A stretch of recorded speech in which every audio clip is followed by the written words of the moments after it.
two key concepts that we need to review now. One is diurnal variation, or the fact that your intervertebral disc expands and contracts or gets larger or smaller in height as we go through the day.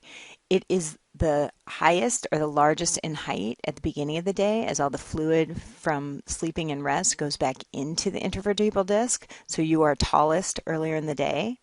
And then as you load throughout the day, there's a compression, repeated compression on the spine, and the fluids get pushed out of the intervertebral disc and you lose height. With this taller height of the intervertebral disc in the morning, if you go into flexion, there's a greater tensile load on the posterior aspect of the intervertebral disc. And it has been noted that the disc will fail at loads 18% lower earlier in the day. And that is the reason why it's not suggested that you jump out of bed and start to do any sort of flexion exercise, sit-ups, etc. Another concept is walking. Compressive and shear loading is actually minimal during walking. Walking is good for the spine, even a spine that is injured.